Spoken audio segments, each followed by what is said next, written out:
Number 5. Marifat or spiritual knowledge.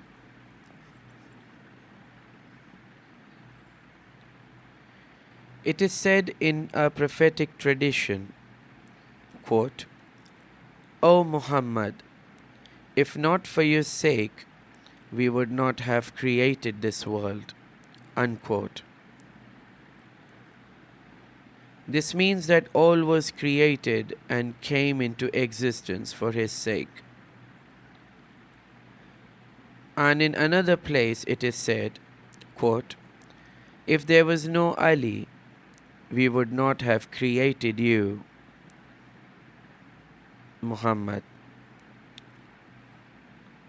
unquote.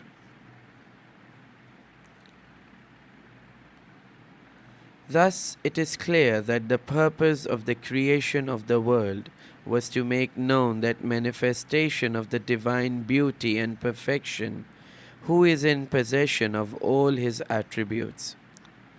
Where is the eye to see and to understand this?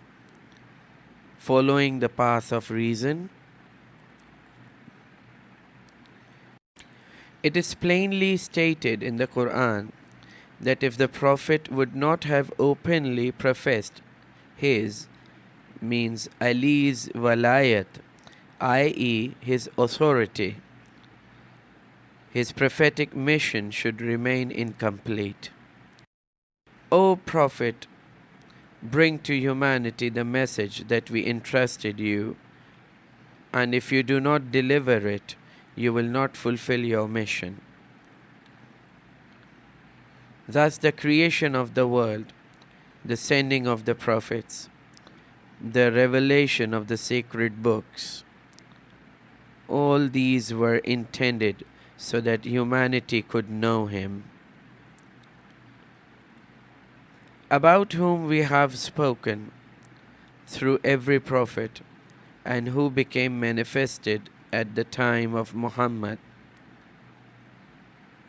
This matter will also be discussed in its proper place. Now it would be best to explain to you, brothers in religion, where is the higher knowledge, Marifat, in order that everything should be clear, if God pleases, so that you may understand the matter in following which even the reason of the clever can become perplexed. Do realize, brother, that in every nation nobody is equal to the Sultan. Indeed, his subjects know for certain that for them there is no choice but to obey him. Surely, sultans in this world possess the wealth and power to reward and punish. But as the world itself is frail and transient, so is their authority also transient. They can only reward one with wealth which is not eternal, or punish one with penalties that are not eternal. For all that is in their power is transient. On the other hand, the kings of Marifat, i.e. those who possess the divine knowledge, have their own subjects who have to follow their commands, who have to follow their command. These have to follow the orders to attain the benefits of eternal life. They have his promise of future life, Akhirat, which is an everlasting treasure or eternal divine mercy.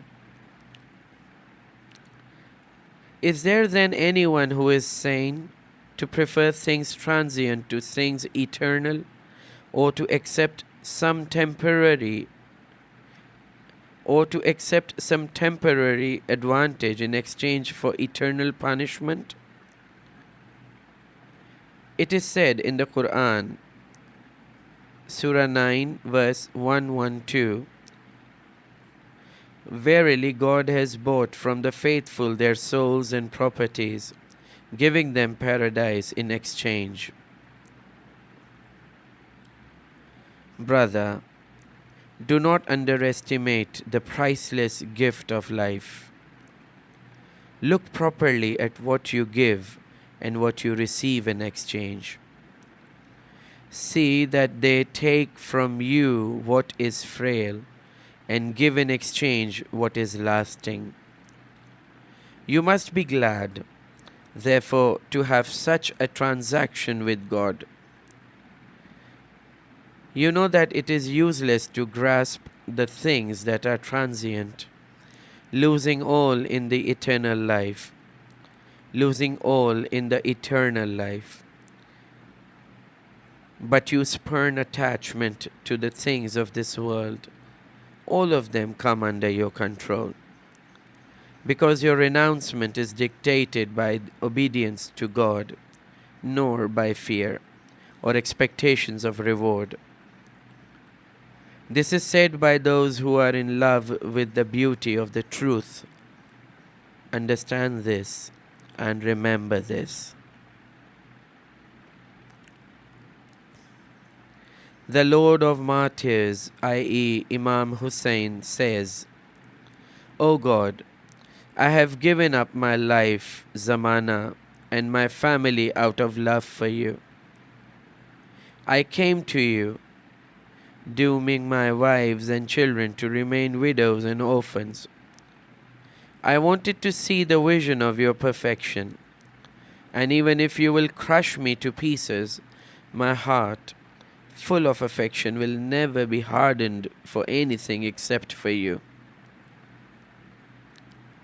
Think properly and note how steadfast he was in his resolution and neglect of this world. Think properly and note how steadfast he was in his resolution and neglect of this world. To what extent he was determined. This is the meaning of the real overpowering of the world. Now you have seen that one must be an obedient subject of their king, God, whose commands one has to obey. Now that we are speaking about Marifat, or higher religious wisdom, listen to this about obedience. Listen to this about obedience. Brother, obedience, ita'at, is the same thing as devotion, ibadat. And devotion is the basis of the religious knowledge, Marifat. In the created world, devotion and religious wisdom constitute its spiritual basis. It is said in the Quran itself, in Surah 51, verse 56, And I have not created the jinn and humanity save that they may worship me. And it is also related that God said, I was a hidden treasure and I wanted to become manifest. So I created humanity in order that they may acquire knowledge of me.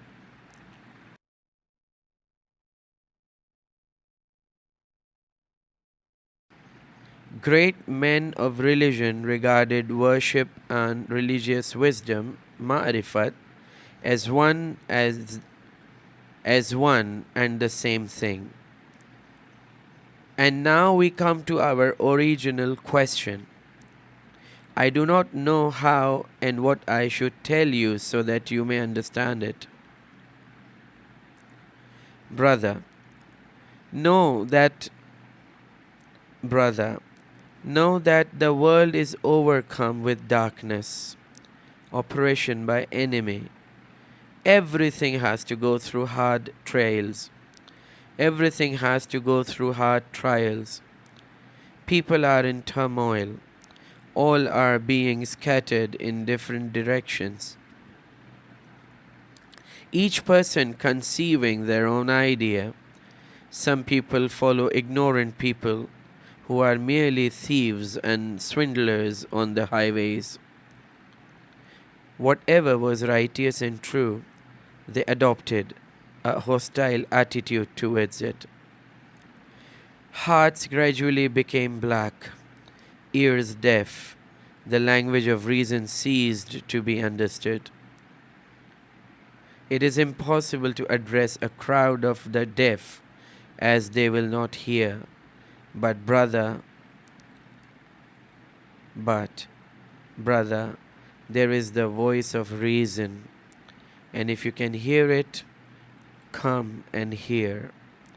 For otherwise you cannot understand the real meaning of religion.